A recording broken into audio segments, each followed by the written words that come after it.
Hello lovelies, welcome to narcfreeformula. My name's Freedom, thank you for joining me.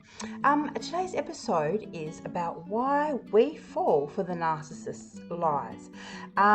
If I'm looking down, it's because I've got notes, but let's jump straight into this, shall we darlings? There are three main reasons that we, smart people that we are, fall for the narcissist's lies. The very first one being is from day one, the narcissist has been lying to us, and they lie not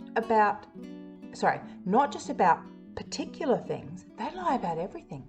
There's no rhyme or reason to their lying. They lie about this and then they lie about that. And why do they do it?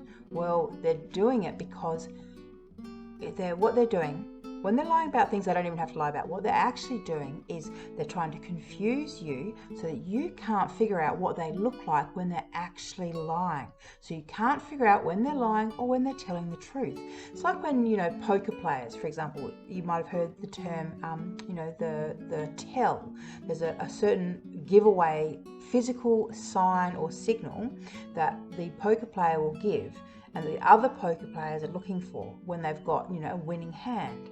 It might be something as simple as like an eyebrow lift or a corner of the mouth smirk or a tightening of the jaw. It might be something, but essentially it's a physical tell that allows the other person to know what's going on with them. So narcissists are aware that people watch them because they watch people. So they're assuming that you're watching them like they're watching you. So therefore, they change up their actions. They change what they're doing. They lie about all kinds of things, really silly stuff, to see whether you believe them or what you look like when you don't believe them and how you're going to act. This is all about training you, essentially. All right, number two. So they create these elaborate stories and these emotional stories with all these half-truths, right? So what they're doing here is, they create a story. Here we go. So I was out all afternoon buying you a surprise gift, but now you've gone and ruined it and I can't give it to you because you've just upset me with your accusations about me having an affair, blah blah blah. That's the kind of thing a narcissist would say. So now you're thinking, oh, maybe they did get me a present and I feel like such a bitch. And you know what? Half the time they actually pop into the newsagents or whatever, florists on the way home or whatever, and do pick you up a quick cheap gift just in case, just to cover their own asses. So they've got that gift there if you keep pushing and keep asking. So they create a lie. Like I said, they put this emotional story to it. It's half true, maybe, could all just be a blatant lie. I mean, like I said, you wouldn't even know with a narcissist. But with the half-truth thing, what it's about is they focus on that bit. They get you kind of, if that's the only information that you've got. So for example, the gift, here's your gift, and you go, oh, okay, so he did buy me a gift. So maybe his story is real. But it's not, this is how they lie. They lie convincingly because they add elements of truth to it. Or, number three, they do this thing where they kind of weaponize the truth. So they say, oh, you want to know the truth, do you? You want the truth, do you? Okay, I'll give you the truth. And they come out with some truth that is going to hurt you in some way, embarrass you, upset you, whatever. And then when you react, as you would when someone's hurt you or upset you in some way, then they get to say, well, never happy. You asked for the truth, I gave you the truth, now you can't handle it.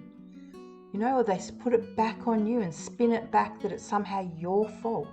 That the fact that they've managed to tell the truth in such a nasty way or such a degrading way or such a insensitive manner, somehow that's your fault too. So you've caught them out in a lie, and then, like I said, instead of just, having some human decency, oh, sorry, my camera's going super blurry. Sorry, darlings, I was recording late in the day and the light was just getting dimmer and dimmer. Sorry, where was I? where was I? Weaponizing the truth. Oh yeah, so they do this thing, like I said, where they, they say the truth, but they say it in such a way that, it wounds you. And then, of course, you're human, so you react. And then they get to say, this is why I never tell you the truth.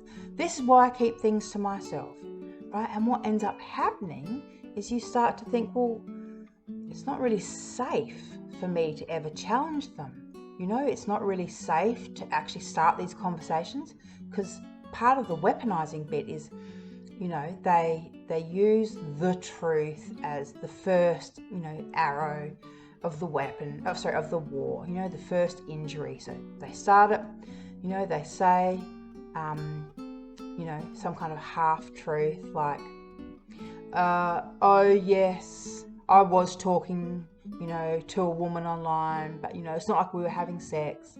You've caught them out, for example, with a cam girl or something like that, Oh, well, it's not like we're having sex, You just can't handle reality. That's what people do. I don't know. They make up all kinds of things. And then, like I said, they use other people and say that's the kind of thing that other people do. So it makes you think, oh, maybe it is normal.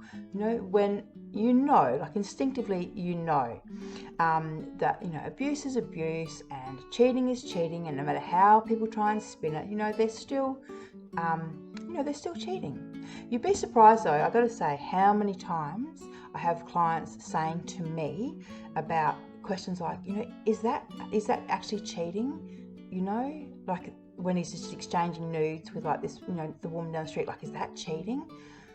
I mean, this is what narcissists do. They get us so wound up, in this surreal version of reality that we don't even know what's real and what's not, what's normal and what's not.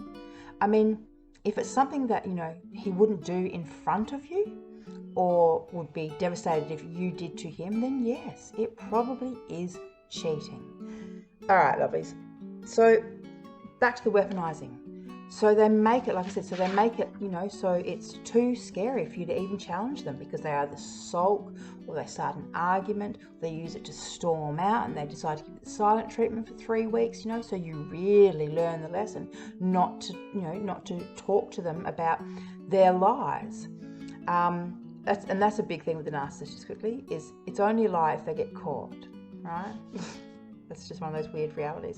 I'm going to add a link here to another video just quickly about what actually happens when you do catch them and when you produce the evidence for them, because that kind of goes hand in hand with this one, but I don't want this video to get too long.